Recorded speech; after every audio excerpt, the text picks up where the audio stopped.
Hello, welcome to WayI. I'm going to show you how we install skirting boards, how to scribe them over the internal corners and how to mitre them over the external corners. It's very simple.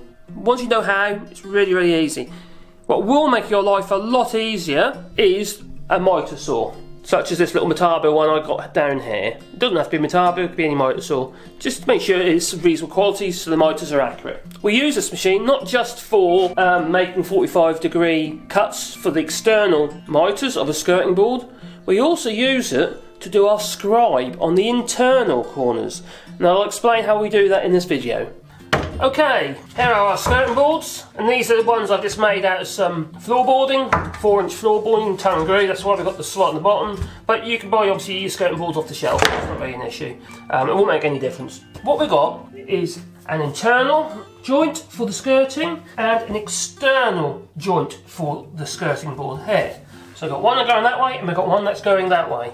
So, logical reasons why we do it this way. You may be saying to yourself, why don't you just mitre the internals? Now, the problem with that is your walls in your house or the building you're working on are not likely to be 100% square. And if they're not 100% square, the issue you're going to have is you're going to be looking down that joint, mitre joint, you'll be looking down it through the joint, and it will look gappy. Here we have the external one, which we do mitre. So the internal one we scribe, which means it basically butts up and goes over the moulding, and the external, which is fine to mitre. Now, if you have a butt joint, for instance, we've got this one here, it's coming off here. Normally I'd scarf this, which means you do a 1 in 4 angled cut, and you scarf your, so effectively you've got, so effectively what happens, one skirting board will lap over the other one, but it'll be flush. It's called a scarf joint. It's a bit unnecessary really, and up here we're not worried. But in this case, because I made my own skirting boards from floorboarding, we've actually got an end tongue here, and on the end of this skirting board here, we have the groove, which is the male part. So if you see here, this piece here will go over the top of the tongue on here. So first of all, what I'm going to do is, I'm going to cut a piece of skirting board just to fit in that gap. So let's do that. There's no jointing to do there. I'm going to measure, allowing for the tongue, so I'm going to measure off this point here, and then into the corner here. So that'll be my first thing I do. I don't need to use the tape measure. All I need to do is to grab my skirting board upside down in this case, because I want it from that end, put it into the corner, and mark where I need to cut. So you grab your pencil and just put a mark on here. I don't need to use a square or anything like that at this stage, because the mitre saw will take care of that for me.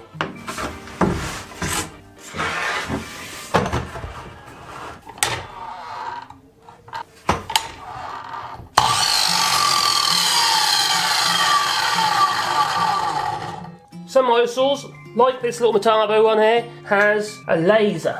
But the only problem with these lasers is they get covered, especially if you're cutting a lot of pine. In the back here, they get absolutely covered, the laser does, covered in gunk. But if you've got a laser, it does help. You've got to make sure you cut on the right side of your mark.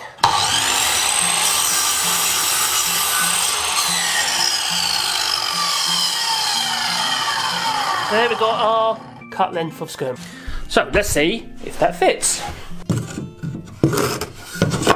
What it'll have. The floor isn't perfectly level, so you've got a bit of a ridge in there. Normally what you do is you grab your pencil and you'd run it along here like so. With your pencil following, yeah, it's called scribing. Right, then you'd grab a hand plane or a jigsaw or something and just remove that excess material. It don't have to be as much as what's showing on there. I'm just going to take a little bit out.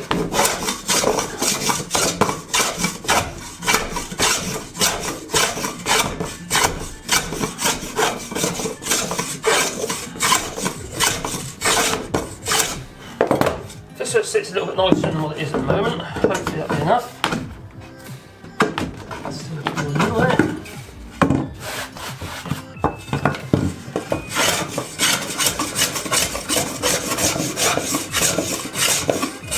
Ideally you'd have this in a vice. Or clamp it to a bench or something. Oh, that's loads better. So now it fits the floor. There's very little gap underneath. You don't really want loads of gaps under your skirtings for one good reason. If, for instance, you've got a floor which has got a void underneath and there's airflow, if you've got gaps, those gaps are going to make more of a draft issue around the edges of your floors. Now this is upstairs, so it's not an issue, but the other thing you can look at doing is before you install skirting, if you're doing downstairs skirtings on a wooden floor where there is an air gap underneath, and you've got to feel on the back of your hand if there's any drafts coming through, get some mastic. Just ordinary, either, doesn't matter what it is, whether it's silicone or an acrylic mastic, and literally just fill that gap up so there's no gap there, and you'll see that. Also, you prevent insects being able to use it for habitation. That's what one's on there. So that's easy. So all we've got to do on that would just that'd be nailed into place, or you could use screws with wooden plugs. But I'm not going to do that just yet, because what I'm going to do next is sort out the next part. The next one is actually going to be cut over the top of this one. First of all, what I'm going to do is I'm going to cut a piece of skirting board, come from that corner, not from there, but from the corner.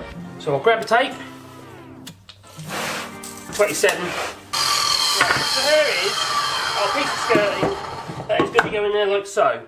This method I'm going to show you will actually allow you to do it even if your moulding is like, I don't know, OG or, you know, more ornate. So no matter how ornate it is, this method of scribing works very easy. There's no need to use one of them plastic things you push over your moulding and stuff. You don't need it for this. This is not at all. So what we do is we first cut a mitre on the end, as though you could be doing an internal mitre. So we cut that as a mitre. That's the first thing we do. Now, I'm sorry you can't see my beautiful face, but this is where it gets clever. Now, like I said, it don't matter what moulding this is. It could be as ornate as you like. It could be, you know, really, really ornate. But in this case, it's not. It's a very simple. All we've got is the arrow stack. It's a chamfer. So it's 45 degree. Then it's done on the rotor table. Now, there's some. I don't know if you can see it, but there's actually an indication there of what our moulding is. Well, let me draw it. That's clearly our line. It's that line here. So we'll be doing a cut along here, all the way along there. Use this marker pen. Right, so we'll be cutting along here, but also we will be cutting up there. And what that will do is, if you can see it now, that will be the shape of the skirting board. How easy is that? So you can see from that will fit over the top of the skirting. Now there's various ways you can cut that. One is you clamp it down and you use a hand saw and cut the straight bit first, and then the moulding afterwards. You can use what you call a coping saw. Now the coping saw is another form of hand saw, and it allows you to do sharp turns while you're cutting. So if you're moulding, what have you, it is very simple. But in this case, because it is a straight one there, all I'm going to use is my jigsaw. What I'm going to do first of all, I'm going to cut the bulk of that with the chop saw here, and then I'm going to finish that off with the jigsaw. Now, there is one little thing that can make your job a little easier, and one thing you've got to remember is, when this joint goes together, it doesn't matter if the angle goes in, so that comes in a little bit here. It doesn't matter, not as much as that, but yeah, just over exaggerating there. It can be, yeah, just anything under 90 degrees, and then that'll be correct. It allows for the fact of inaccurate cutting. You won't see that gap at all. It'll be invisible, so there's no point worrying about it. You might just cut it back a little bit, and then you'll get that front leading edge will marry up to the other skirting board really nice and neat. And that's what we're aiming for. So what have I done with the lid? Let's put that back on there. And I'm going to chop the bulk of that off, just to make life a little bit easier. And like I said, you can back cut it. I'm going to do something that a lot of people are going to cry at me, but what are you doing that for? Because some people might not consider it very safe. No, because I'm going to actually lift this up as I cut, but by pushing into the back fence. I don't recommend you do that, but that's just how I do it. So I'm going to move it right onto the edge of that mitre.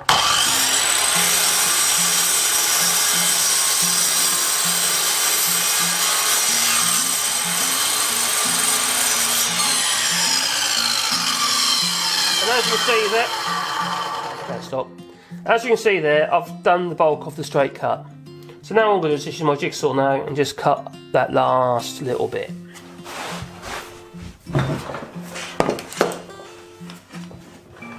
I'm going to use my jigsaw only if I plug it in.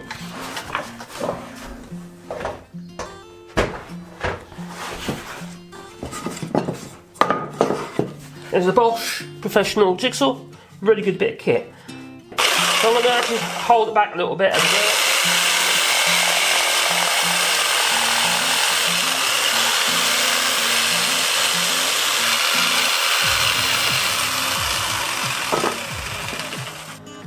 It's a bit awkward, so because I got it on the bench, I'm just doing it by hand, really I should be putting it on the bench. But I'm just going to peel the back to it's got a bit of back cut on there. So let's see if it fits. Hopefully, I haven't tried it yet, but it should just go over there like so. Which it does. Might a little bit of tweaking, just to get it down a little bit further, I think. A bit low, yeah, get that a little bit lower, just a little bit of tweaking, so we can just clear the gap at the bottom. But once I've done that, I can then mark the back of this skirting board against the wall here, give me my internal. I then grab a pencil, and I do a mark behind the skirting board. So it gives me this mark here. Now with that mark out, I can now do a 45 degree, which will be 1/2 of my external joint of the skirting board. So that will be going on there like so. But before I fix that, yep, that looks good on the side, I want to do the joining piece going this direction. So that gives me my 90 degrees to one side. To do that, I'm going to grab a piece of skirting board again, such as this piece here. I'm going to push it, do another mark with the trusty trusty pencil along the back here like so, and then I'm going to do another mitre joint going in that direction. It's 45 degrees that way. Just going to go on there like so. I've now just dry fitting this into place, as you can see. I'll show you here, we've got a lovely tight mitre there, which will be even tight once I put the fixings in. As you can see, that's a nice tight mitre. It isn't fixed yet, it's loose. And also we have our scribe skirting board there, and yet again that ain't fixed yet. And once I go all fixed and tight up there will be nice really tight joints. Let's get some nails in it. Lock and load. That's full. I've got the rubbish getting trapped behind.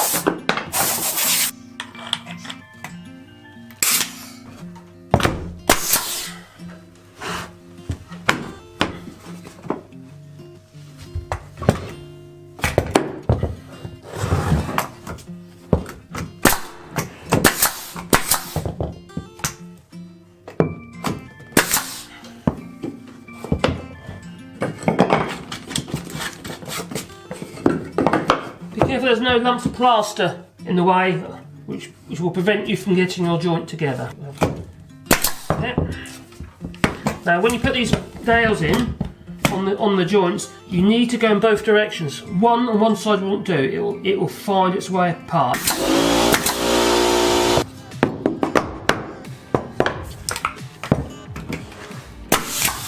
Now you could use nail gun like this one to do your fixings, it creates less damage. But also, you could use lost head nails or oval brads. Now I've got here, these are lost heads. Now the reason why they're lost head, what happens is, as you nail them in, the head goes into the piece of timber. You can then go afterwards and tap them home with a nail punch and then fill them. So I'll just put a couple of them in as well. But if you've got a nail gun, use a nail gun.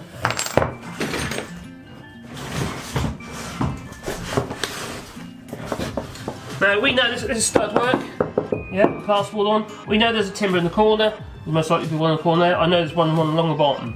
So I'm obviously going to put a fixing in here, and I'm going to put a fixing in there, making sure I get into that stud. If I get a nail punch on there, I can then just tap that home with a bit of a big nail punch. And it pushes it right in. Let me do the same on the other side. A bit of glue on the joint can help. Okay, so that is how we do a internal, external skirting board.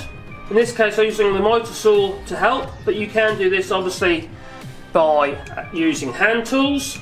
I've just got to tweak this a little bit here and get that joint up there a bit tighter. But yeah, that's pretty much how you do it. So internals cut over, what we call scribing, externals 45 degrees. Anyway, give yourself a thumbs up, will you, and comment below. And yeah. Oh yeah, subscribe. Thank you for watching.